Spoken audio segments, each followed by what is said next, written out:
Studi pendeta selesai, aku pulang. Aku cerita sama istriku, ucapkan semua kata-kata itu tadi. Tidak perlu saya ulang ya, nanti takut kepanjangan di video.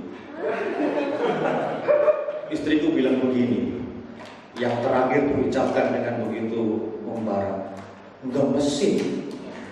Nek jeriku gandrung itu gak pendem telurung.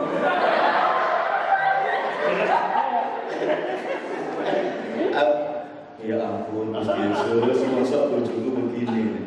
Tapi kemudian aku tanya lagi, tapi kamu setuju nggak kalau gandrung itu seperti ini? Di kamar tidak ada anak di samping bersama mbahnya, dia bilang, aku setuju ya.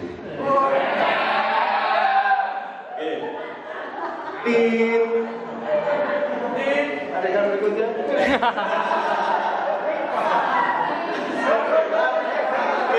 Akhirnya teruslah itu nama itu melekat di di saya begitu, karena banyak sekali pendeta-pendeta yang namanya Teguh, ada Teguh Supayati, ada Teguh siapa itu, saya Teguh Sabtu. Kalau kemarin ada saya baca di daftar vikar itu ada Teguh siapa gitu. Waduh, kira tidak apa-apa, yang penting gandrung itu yang terakhir. Oke, kembali ke Alkitab. Saya kemarin sama panitia dikasih bocoran ayat, ini Pak yang harus dibaca gitu. Kita buka Yesaya 60. Kelucuannya jangan hilang ya. Saya mau yang baca ini yang mulutnya ada wipernya.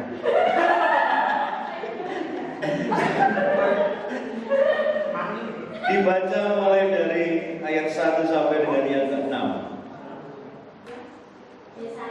Yesaya 60 1 sampai 6. Sekarang Pak? Iya lah, besok apa-apa tahun depan lah. Masa Natal tahun depan ya? Sekarang lah. Berdirinya di samping saya, biar saya makin gemesin.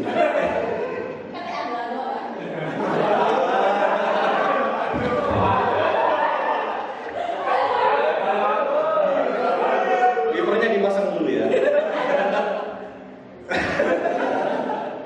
Silakan. Aja berapa bego. Yesaya 60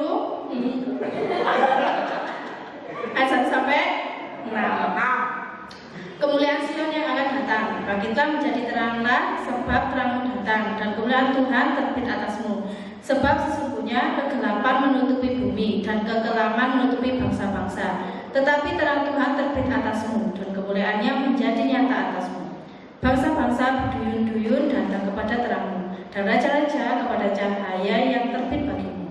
Angkatlah mukamu dan lihatlah ke sekeliling. Mereka semua datang berhimpun kepadamu.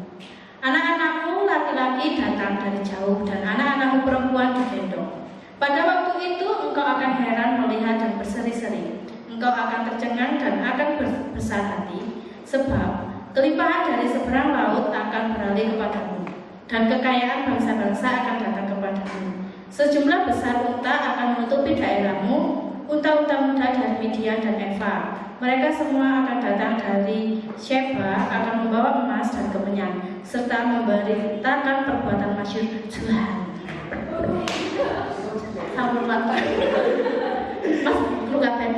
Sampai di situ membaca kita pada sore hari ini. Berbahagia yang membaca, berbahagia yang mendengar, berbahagia yang mau menyimpan di dalam hati dan mau melakukan dalam hidup sehari-hari. Bangkitlah, menjadi teranglah, sebab terangmu datang. Amin. Baik, saudara-saudara yang dikasihi oleh Tuhan, Yesus datang itu kita tahu dia datang untuk menyelamatkan. Barang siapa yang percaya kepadanya tidak akan binasa, melainkan akan memperoleh hidup yang kekal. Di dalam Yohanes 8 ayat 12 dia berkata begini, akulah terang dunia. Barang siapa mengikut aku, ia tidak akan berjalan dalam kegelapan, melainkan ia akan mempunyai terang yang hidup. Oke, teman-teman, ada dua kata yang ingin coba saya ulas pada Natal Pemuda tahun ini. Yang pertama itu kata bangkitlah. Kata bangkitlah ini adalah kata yang sifatnya perintah. Kalau Tuhan atau nubuatan itu berkata bangkitlah, berarti kita dalam kondisi terjatuh, kita dalam kondisi terpuruk, kita dalam kondisi ya tidak menyenangkan. Kemudian kata bangkitlah muncul untuk membangunkan kita dari keprihatinan hidup itu. Bangkitlah. Kenapa kita harus bangkit? Karena terang kita sudah datang. Yang dimaksud terang itu adalah Tuhan kita Yesus Kristus yang membawa kabar sukacita bahwa kita yang terpuruk, kita yang hidup dalam gelapnya dunia, kita yang hidup dibungkus oleh dosa, itu oleh Tuhan hendak ditolong, diberi terang. Kalau mengacu pada kitab Yesaya 60 ini adalah nubuatan pasca pembuangan.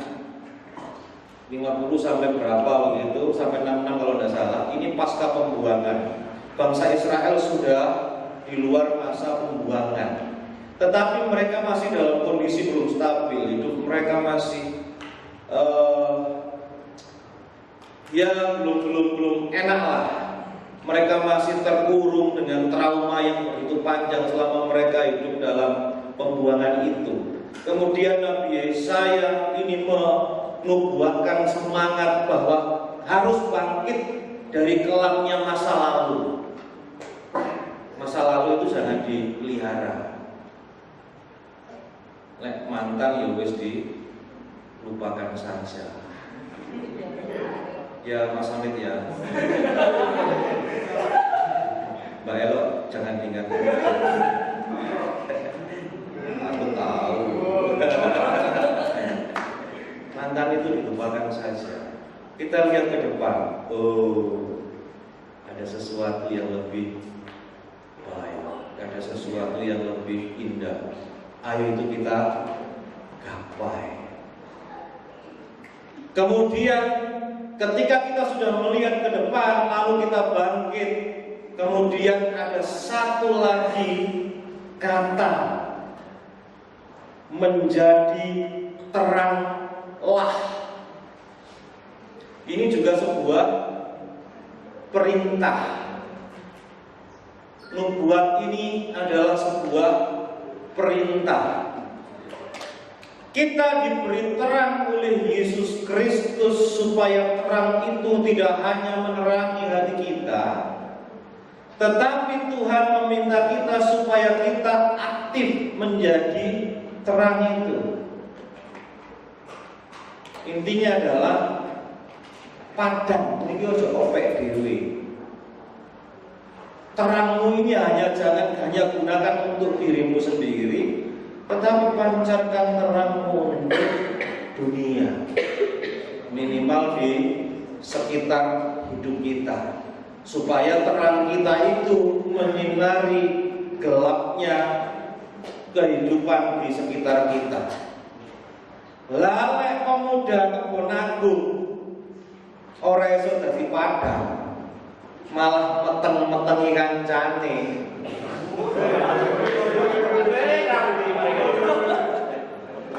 Ini apa bahasanya, bahasa Jawa ya, perhatikan ya. Bukan kata yang lain yang tidak saya maksudkan. Saya tahu pikiranmu ke sana.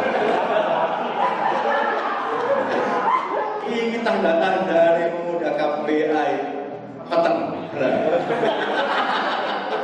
Saya tidak mau bilang meteng-meteng lagi. Oke, mari kita menjadi terang. Aktif sebagai terang itu. Terang itu jangan hanya kita simpan untuk diri kita sendiri. Mari kita pancarkan ke sekitar kita. Nek perlu branding sing peteng-peteng ini iso dadi padang. Lelek wis kabeh padang. Hidup dalam terang itu enak kok. Aku yakin. Salah Pak, enak peteng-petengan. Lah kok iso? Nek peteng-petengan geraya-geraya gak enak. Aku nyilih tangannya Pak Wim, kapan ngomong pelai situasi kita. Ketika kita berjalan di dalam terang, kemudian kita bisa melihat sesuatu di sekitar kita, kemudian kita berjalan begitu enak, karena kita bisa mengetahui, oh ini ada batu sandungan, di sini ada tembok dan lain-lain. Oh di situ ada cewek cantik, di situ ada cowok cakep. Enak hidup dalam terang. Kalau hidup dalam gelap, tidak bagus. Kita tidak bisa melihat keindahan dunia ciptaan Tuhan. Betul enggak? Kamu tidak akan bisa melihat kalau Mbak Putih itu cantik.